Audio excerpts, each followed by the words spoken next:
আসসালামু আলাইকুম। যারা যারা আমার চ্যানেলটিতে আজকে প্রথম তারা অবশ্যই চ্যানেলটি সাবস্ক্রাইব করবেন।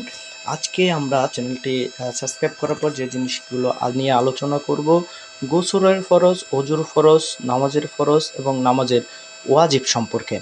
আপনারা সকলেই জানেন কিনা গোসলের মোট 3টি ফরজ রয়েছে। তার মধ্যে গড়গড়া সহিত কুলি করা, নাকে পানি দেওয়া, সমস্ত শরীর ভালো করে ধৌত করা। এই 3টি ফরজ কাজ অবশ্যই আপনাকে আদায় করতে হবে। আপনি যদি গোসল করতে যান, গোসলের ফরজ আদায় করেন। অজুর ফরজ মোট 4টি।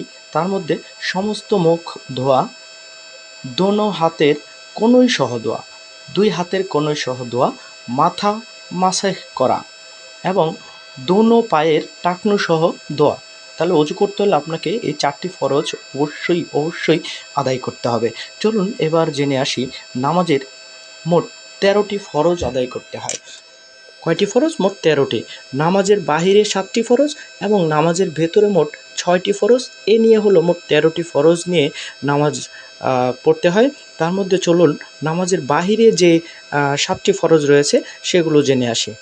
নামাজের বাহিরে 7টি ফরজের মধ্যে রয়েছে শরীর পাক, কাপড় পাক হতে হবে, নামাজের জায়গা পাক হতে হবে, আপনার শরীর বা সতর ঢেকে রাখতে হবে, ক্যাবলামুখী হয়ে দাঁড়াতে হবে, নামাজে আর ওয়াক্ত মতো বা সময় মতো নামাজ পড়তে হবে, নামাজে নিয়ত করতে হবে। এই 7টি হলো আপনার নামাজের বাহিরের ফরজ। চলুন এবার নামাজের ভিতরের যে 6টি ফরজ আছে সেগুলো জেনে আসি।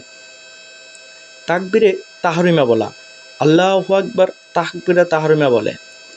হ্যাঁ, খাড়া হয়ে নামাজ পড়তে হবে, দাঁড়িয়ে নামাজ পড়তে হবে, আপনাকে কেরাত পড়তে হবে, রুকু করতে হবে, সেজদা করতে হবে এবং আখেরি বৈঠকে বসতে হবে। এই হলো মোট 6টি। এরপরে আমরা জেনে নেব নামাজ ওয়াজিব 14টি। নামাজের ওয়াজিব মোট 14টি।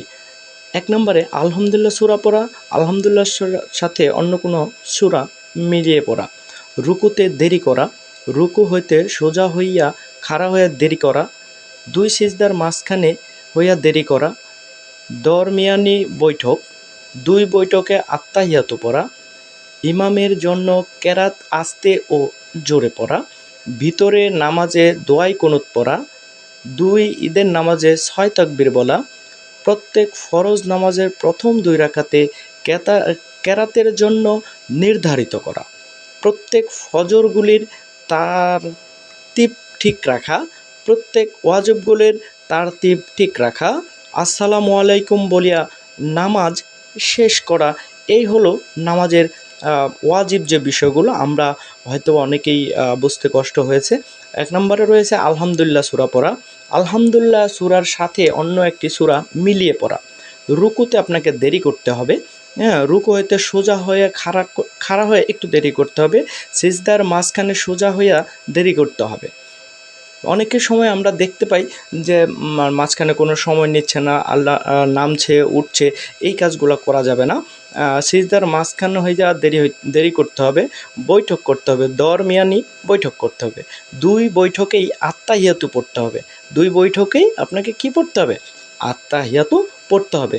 ইমামের জন্য কেরাত আস্তে ও জোরে পড়া, ভিতরের নামাজ দোয়ায়ে কুনুত পড়া, ভিতরের নামাজে কি পড়া?